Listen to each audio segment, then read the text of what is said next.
સુરતમાં એક મોટા આંતરરાજ્ય નકલી ચલણી નોટોના નેટવર્કનો પર્દાફાશ થયો છે। લીંબાયત વિસ્તારની શાકભાજી માર્કેટમાં એક વ્યક્તિને 500 રૂપિયાની શંકાસ્પદ નોટ જોઈ જાગૃત નાગરિકે પોલીસને જાણ કરતા નકલી નોટોનો સમગ્ર કૌભાંડ સામે આવ્યું હતું। સુરતમાં એક મોટા આંતરરાજ્ય નકલી ચલણી નોટોના નેટવર્કનો પર્દાફાશ થયો છે। લીંબાયત વિસ્તારની શાકભાજી માર્કેટમાં એક વ્યક્તિને 500 રૂપિયાની શંકાસ્પદ નોટ જોઈ જાગૃત નાગરિકે પોલીસને જાણ કરતા નકલી નોટોનો સમગ્ર કૌભાંડ સામે આવ્યું હતું।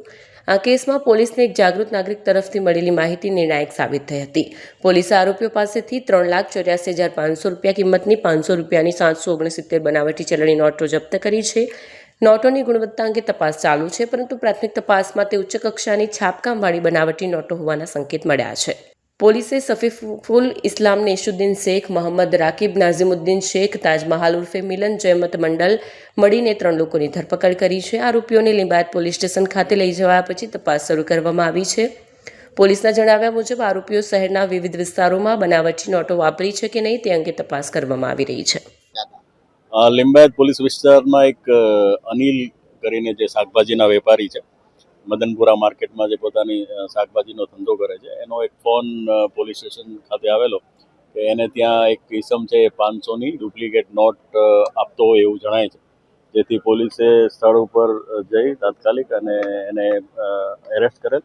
એની પાસેથી 500ની 5 ચલણી નોટો મળી આવેલ, જે ડુપ્લિકેટ હોવાનું જણાતા એ જ્યાં રહેતો હતો એ સ્થળ ઉપર જઈને ચેક કરતા અન્ય 2 ઈસમો પાસે પણ બીજી 3,84,000ની રકમ જેટલી ડુપ્લિકેટ નોટો મળી આવેલ, જે પોલીસે કબજે કરેલ છે અને ગુનો રજીસ્ટર કરેલ છે।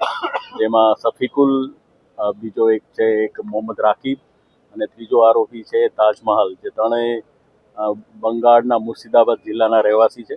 અને આ જે નોટો છે એ પોતે બંગાળથી અથવા બાંગ્લાદેશથી કોઈ ઈસમ પાસેથી લાવેલા હોવાનું હાલ તપાસમાં જણાવેલ છે। આ જે ગુનાહિત ઇતિહાસ જણાવું તો આ જે સફીકુલ જે છે એ પૂણા પોલીસ સ્ટેશનમાં 2011ની સાલમાં 1000ની નોટો ડુપ્લિકેટ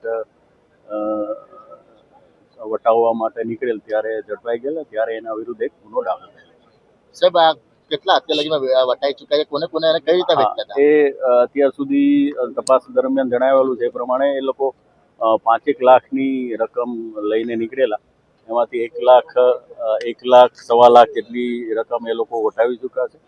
અને એમાં મુખ્યત્વે 5 થી 8ના ગાળામાં જ્યારે શાકભાજી માર્કેટમાં વધારે ગળદી હોય અને લોકો જે વેપારી છે એને ચેક ન કરે અને સ્વીકારી લે, એ સમય પસંદ કરીને એ લોકો જે નાના રેકડીવાળા કે અથવા શાકભાજીમાં આ લોકો પોતાની ડુપ્લિકેટ નોટો વટાવવાનું કામ કરતા હતા। સાહેબ, કેવી રીતે છાપતા હતા અને ક્વોલિટી કેવી હતી? ક્વોલિટી ઓળખાઈ જાય એવી છે। છાપવાનું તો હવે જ્યારે એનો જે એની નોટો પૂરી પાડનાર માણસ જ્યારે ઝડપાશે ત્યારે આગળની